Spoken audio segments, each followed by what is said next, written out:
देख रहे हैं स्पीक जी न्यूज। उम्मीदवार का चेहरा बदल दीजिएगा तो क्या जीत मिल जाएगी?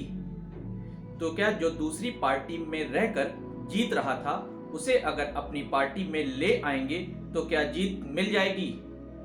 किसी एक जाति के नेता को अगर चुनाव में लड़ा दिया जाए और यह समझा जाए कि इस जाति के वोटर आपको अपना बहुमूल्य वोट देकर सत्ता की कुर्सी तक पहुंचा देंगे, तो क्या यह वाकई संभव है? जो राजनीतिक पार्टियां सत्ता को पाने के लिए नारों की शक्ल में लगातार जनता के बीच भाषण दे रही हैं, क्या उसका असर जनता पर दिखेगा? या जनता ने पहले से अपना मूड बना लिया था? 5वें चरण का मतदान 61 सीटों पर संपन्न हुआ। प्रधानमंत्री मोदी बनारस में बीजेपी कार्यकर्ता के साथ सम्मेलन कर चुके हैं और यह समझ गए हैं कि जिन 292 सीटों पर मतदान हुआ है वहां बीजेपी अभी सत्ता तक पहुंचते दिखाई नहीं दे रही है। तो क्या इसके बाद की 111 सीटें बड़ी मायने रखती हैं? क्योंकि इन 5 चरण के मतदान को 2017 के चुनाव के साथ जोड़कर देखिएगा तो देखेंगे कि 241 सीट बीजेपी जीत चुकी थी। लेकिन इस बार क्या ऐसा संभव नहीं है? 2022 में सारे पत्ते फेंट दिए हैं, सब कुछ बदल गया है। प्रधानमंत्री मोदी का बनारस दौरा और बीजेपी के कार्यकर्ता के साथ बैठक इस बात की तहरीर देता है कि बीजेपी समझ रही है, प्रधानमंत्री समझ रहे हैं कि बीजेपी को किस मुश्किल रास्ते से होकर निकलना है।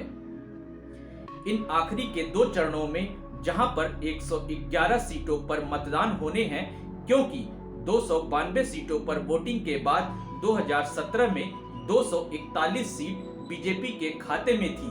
समाजवादी पार्टी का तो कहीं अता पता भी नहीं था या कोई भी पॉलिटिकल पार्टी का अता पता नहीं था। लेकिन अगर 2017 के चुनाव को देखेंगे तो जिस ताकत के साथ बीजेपी के सामने समाजवादी पार्टी यानी अखिलेश यादव खड़े थे, उसी ताकत के साथ बसपा यानी मायावती खड़ी थी। लेकिन 2022 की परिभाषा बिल्कुल अलग है और शायद इसीलिए पहला सवाल यह है कि अपना दल जो अपनी पहचान कुर्मी समुदाय के साथ जोड़े हुए है, कुर्मी समुदाय के साथ जो प्रतापगढ़ में नजर आया, गजब का आक्रोश दिखा।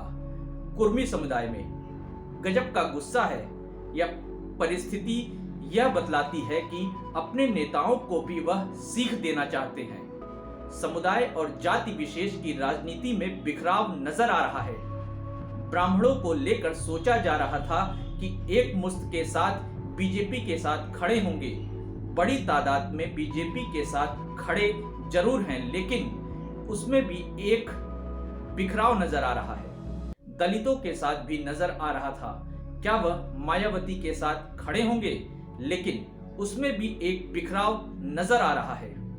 जाटव एकजुट है, यादव एकजुट है, मुसलमान एकजुट है, ठाकुर एकजुट है, बाकी सभी चीजें बिखर रही हैं। 5वें चरण के मतदान को देखते हुए लगता है कि चीजें बिखर रही हैं। सत्ता की परिस्थितियां तैरती हुई नजर आ रही हैं। यहां से सबसे बड़ा सवाल यह है कि आधे दर्जन मंत्री 5वें चरण की रेस में हैं। उसमें से 3 मंत्रियों की स्थिति नाजुक नजर आ रही है।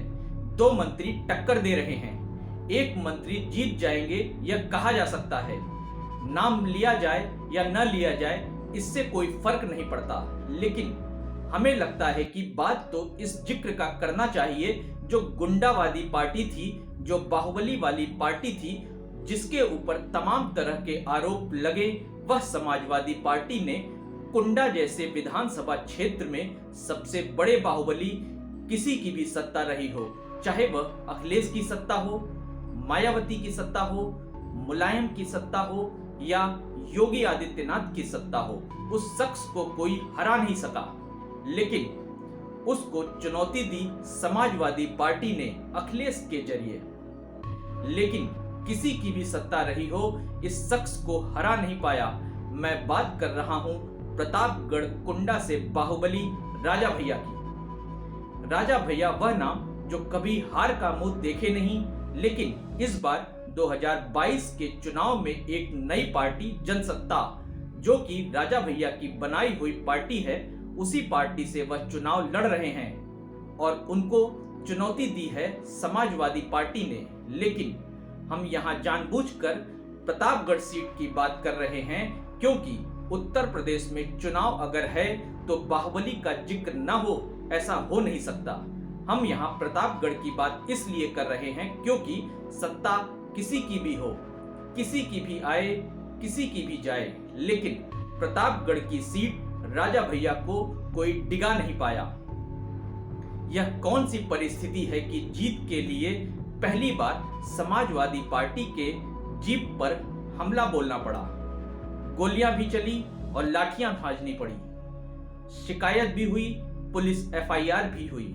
यह समझना होगा कि जो गुलशन यादव एक वक्त था जो राजा भैया के साथ खड़े होते थे, आज समाजवादी पार्टी ने एक ट्वीट किया, सुन लो गुंडा। ऐसा संवाद प्रतापगढ़ राजा भैया को चुनौती देते हुए समाजवादी पार्टी ने ट्वीट किया, सुन लो गुंडा।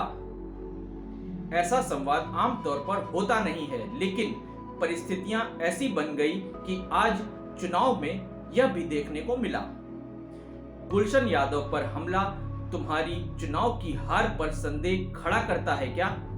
लेकिन दोस्तों, 2022 का यह चुनाव वोट देकर दार्शनिकता को समझने का नहीं है। यह दरअसल सत्ता को बनाने, सत्ता को बचाने या सत्ता से हटाने का चुनाव है, और इसी में समाजवादी पार्टी और बीजेपी आमने सामने आकर खड़ी हो गई है।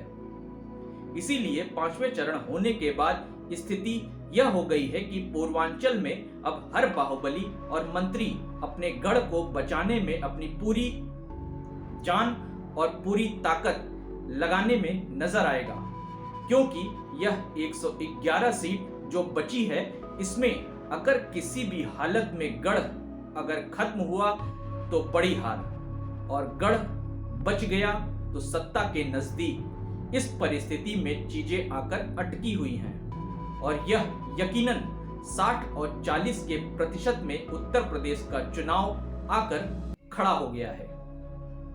दोस्तों, आपको हमारी ये वीडियो पसंद आई हो तो लाइक, कमेंट, शेयर जरूर करें। हमारी खबर पर बने रहने के लिए धन्यवाद।